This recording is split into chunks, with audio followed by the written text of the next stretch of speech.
আজকের ভিডিওটা দেখে তোমরা নিশ্চয়ই বুঝতে পারছো আমি আর কিন্তু ঘরে নেই কিংবা বাড়িতে নেই। হ্যাঁ, রাতারাতি পালিয়ে এসেছি শ্বশুর বাড়িতে। রাতারাতি চলে এসেছি।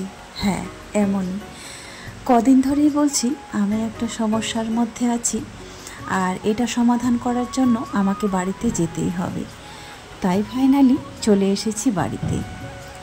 কাল রাত 10টা-11টায় একটা ট্রেন ছিল, গুয়াহাটি এক্সপ্রেস।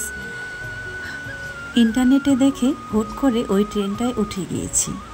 তারপরে এই যে আমাদের উত্তরবঙ্গের চাষবাস, বন্যা পরিস্থিতি আর সেই গ্রামের দৃশ্যগুলো ট্রেনে যেতে যেতে একটু তোমাদের সামনে তুলে ধরলাম। তো বন্ধুরা, মন চায় আসি বারে বারে কিংবা থাকি, কিন্তু পরিস্থিতির কারণে কিন্তু কখনো আসা এরকমভাবে হুটহাট করে যখন তখন আসাও হয় না আর থাকাও হয় না। কারণ তোমরা তো জানোই, বাচ্চাদের পড়াশোনা, টিউশন সব মিলিয়ে থাকার কোনো সম্ভাবনাই নেই। যখন পরীক্ষা শেষ হয়ে যায় তখন বাবার বাড়িতে এসে কটা দিন থাকি, তারপরে আবার চলে যাই। দেখো, স্কুল ছুটি হলেও তো টিউশনি আর ছুটি হয় না, সেটার জন্য কিন্তু থাকতেই হয়। আর এই হচ্ছে আমাদের ফারাক্কা ব্রিজ। অনেকবার দেখিয়েছি তোমাদের এই ফারাক্কা ব্রিজটা, তারপরেও মনে হলো আজকে আবারও ক্যামেরায় ধরেছি, তাই তোমাদেরকে আবারও দেখিয়ে দিলাম। হ্যাঁ, উত্তরবঙ্গে দেখছি ভালোই বন্যা হয়েছে। যেখানে সেখানে দেখছি যেন আম গাছগুলো যে আছে ওই গাছের একদম গোড়া পর্যন্ত, অর্ধেক গাছ পর্যন্ত ডুবে গিয়েছে। এরকমই কোথাও কোথাও দেখছি।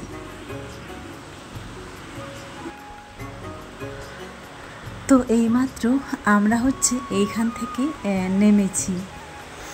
নেমে বেশ কিছুক্ষণ এখানে ট্রেন থেকে নেমে বসেছিলাম। দেখলাম মুষলধারায় বৃষ্টি। ভাবছি এখানে সারা রাত এসেছি, মুখ হাত ধোবো, ব্রাশ করব, তারপরে কিছু এখানে টিফিন করব। কিন্তু এত বৃষ্টি আর বলে বোঝাতে পারবো না। অন্ধকার হয়ে এসছে। এইমাত্র কেবল 9টা বাজে, তারপরে যেন আবারও যেন রাত হয়ে গেল। ভাবছিলাম এখানে বেশ কিছুক্ষণ চেঞ্জ অবশ্য করে নিয়েছি, কাপড় চেঞ্জ করেছি, মুখ ধুয়েছি, মুখ হাত ধুয়েছি। এবার যে স্টেশন থেকে যে বাইরে বেরিয়ে যাব, আবারও যে আমাদেরকে বাস ধরতে হবে, সেই সময়টুকু কিন্তু আর পেলাম না। এত বৃষ্টি। মোটামুটি হয়ে গেল আমাদের 20 মিনিটের মতো বসে আছি, তারপরেও কিন্তু নাছোড় বান্ধা বৃষ্টি কিন্তু কোনো মতেই একটুর জন্য স্লো করছে না। তারপরে ভাবলাম থাক, ভিজবো না বৃষ্টিতে, এইভাবেই একটু কমুক তারপরে যাব। তারপরে দেখো ফাইনালি শ্বশুরবাড়ির গ্রামের রাস্তায়। এটা হচ্ছে রিয়ার ছোটোবেলার স্কুল বাস। রিয়া যখন দেখলো ওর স্কুল বাসটা যাচ্ছে, তখন বলল, মা, আমাদের স্কুল বাসটা। তারপরে সে ভিডিও করলো। সত্যি নিজের গ্রাম, নিজের মাটির গন্ধ যেন সব সময় কাছে টানে। সেই কবে ছোট্টবেলায় ওয়ানে গাড়িতে উঠেছে, ওই গাড়িটায়, কিন্তু আজকে দেখার পরে আবারও আনন্দিত হলো। হ্যাঁ, প্রত্যেকটা মানুষের জীবন কাহিনী এমনই হয়। নিজের মাটি আর নিজের শেখরের সন্ধানে প্রত্যেকটা মানুষ ছুটে আসে, তাই না? সেরকম যখন আমি আমার গ্রামে পা দিয়েছি, তখন তো ওর এক একটা মুহূর্ত আর এক একটা স্মৃতি যেন আবারও ফিরে পায়। এই রাস্তাটা দিয়ে সারাদিনে অনেকবার আসতাম। একবার স্কুল ছাড়তে, একবার স্কুল থেকে আনতে, তারপর রবিবার নাচের ক্লাস। এই সমস্ত কিছু মিলিয়ে যেন এই রাস্তাটা আমার বহু পরিচিত। মনে হচ্ছে রাস্তাটাও যেন আমাকে খুঁজছিল, আর আমি যেন সেই রাস্তাটাকে খুঁজছিলাম। বহুদিন পর এই রাস্তায় এসেছি। মোটামুটি সেই করোনার সময় এসেছিলাম। মোটামুটি হয়ে যাচ্ছে 5-6 বছর, তাই না? হ্যাঁ, তারপরে আজ এই রাস্তাটায় পা দিলাম, তাহলে তো আলাদাই একটা অনুভূতি ফিল হবে, তাই না? এই যে রাস্তার দুই ধারে জমিগুলো দেখতে পাচ্ছ, এটা হচ্ছে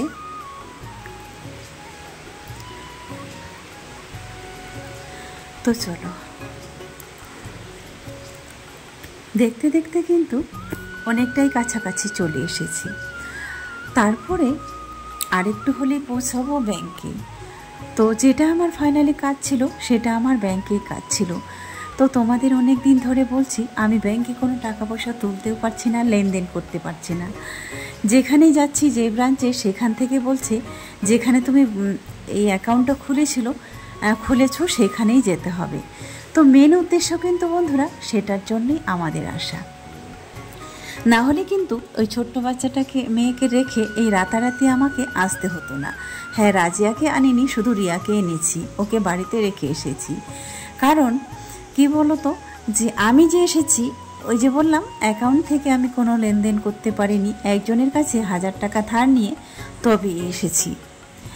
আর তাছাড়া ওকেও যদি নিয়ে আসি, 3 জন আমাদের আসা যাওয়া খরচা খাওয়া দাওয়া সব মিলিয়ে কিন্তু অনেক খরচা হবে, তাই হচ্ছে ওকে আর আনিনি। ফাইনালি দেখতে দেখতে কিন্তু নিজের গ্রামে পৌঁছে গেছি। ব্যাংকের কাজ কমপ্লিট করে এবার হচ্ছে নিজের গ্রামে। তো আজকে এই ভিডিওটা দেখে কিন্তু আমার একটা কথা মনে পড়ে গেল। আমাকে একজন বলেছিল, যখন আমি মিঠু মসজিদে ভাড়া থাকতাম, ওই বাড়িটায় একজন আমাকে বলেছিল আমার নাকি বাড়ি নাই, ঘর নাই, কিছুই নাই। এই যে চকচকা জমিটা দেখতে পাচ্ছ আর 2 পাশে পাট দেখতে পাচ্ছ, ইনশাআল্লাহ এখান থেকে শুরু করে চোখটা যত দূর যায় এটা কিন্তু আমাদের জমি। হ্যাঁ, এমনই বড় কথা একটা বললাম। এই যতটাই দেখতে পাচ্ছ, এদিকে যত দূর চোখ যায় এটা শুধু উত্তর দিকের জমি। হ্যাঁ, উত্তর দিকের জমি, আমাদের বাড়ি থেকে উত্তরে যে পূর্ব দিকে জমিটা আছে, যত দূর চোখ যায় এটা আমাদেরই। হ্যাঁ, এইখানে কিন্তু পূর্ব দিকে আছে, পশ্চিম দিকে কিন্তু এই পাড়াটায় আমাদের জমি নেই। তো সে যদি এই ভিডিওটা দেখে থাকে তাহলে আর কিছু বলার নেই ওর উদ্দেশ্যে। ওই আমাকে একটাই কথা বলছিল, সে যে বাড়িটায় আছে সেটা কিন্তু তার আবার নিজের না, সেটা হচ্ছে মসজিদের অনুদান করা, তার এক টুকরো জায়গা ছিল। তার থেকে হয়তো আমার আজকে এমনই একটা কথা বলছি, তার থেকে হয়তো আমার যে বাড়িতে যে আছে তার থেকে আমার বাথরুমটা অনেক বড়। তো যাই হোক, আজকে এত বড় একটা কথা বললাম কারণ সেই কথার অনুপাতেই কথাটা বললাম। এবার ওই পাড়াটা পেরিয়ে চলে এসেছি। তারপরে যে দেখতে পাচ্ছ এখান থেকে শুরু করে একদম স্কুল পর্যন্ত সেটাও কিন্তু আমাদেরই জমি। কারণ কি বলতো, এটা হচ্ছে আমরা তো ভাগ করে নিয়েছি, কোনোটা হয়তো বড় ভাসুরের, কোনোটা মেজো ভাসুরের, কোনোটা আমাদের, এরকম করে আমার হাজব্যান্ডটা হচ্ছে 5 ভাই মিলে দাগে দাগে ভাগ করানো হয়েছে। যারা জানে তাদেরকে তো আর আমার বলার কিছু নেই, তারা তো জানেই। শুধু একমাত্র তার উদ্দেশ্যেই এই কথাগুলো বলা, যে আমাকে বলেছিল আমার নাকি বাড়ি নাই, ঘর নাই, জায়গা নাই, জমি নাই, আমি শুধু ভাড়া বাড়িতেই থাকি। সে আমাকে এমনই বলেছিল, আমার তো বাড়ি আছে, তোর কি বাড়ি আছে? তার জন্যই শুধু এই ভিডিওটা। আজ হয়তো আমি ভাড়াতে আছি, আমার কাচ্চার কমপ্লিট হয়ে গেলে পড়াশোনা, একদিন তো আমাকে বাড়িতে ফিরে যেতেই হবে, তাই না?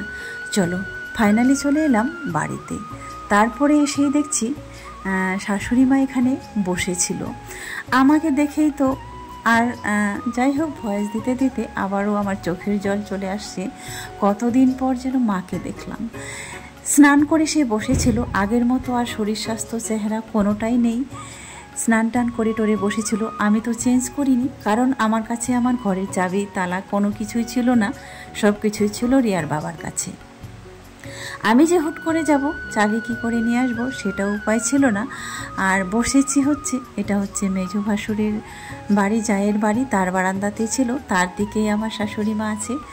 তো এখানে বসে দেখলাম মাথায় আজকে শ্যাম্পু করেছে, স্নান করে শুধু বসেছিল।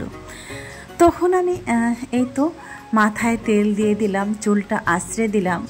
এসেছি তো কয়েক মিনিটের জন্য, আমি কী বা সেবা করব, আর কি খাওয়াবো, আর কি করব, দেখে যেন খুব কষ্ট হচ্ছিল। আমার শাশুড়ি মা আর আমার শ্বশুর মশাই, এই দুটো মানুষ ছিল আমার পৃথিবীর সেরা মানুষ।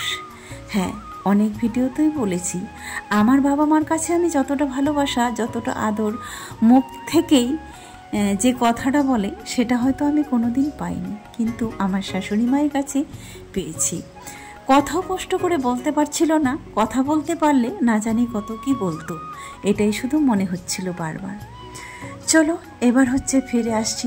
সামান্য কয়েক মিনিটের জন্য গিয়েছিলাম, আর টোটোওয়ালাকে বলেছিলাম যে একটু 10 মিনিট দাঁড়াতে হবে, আমি আবারও ফিরে আসব।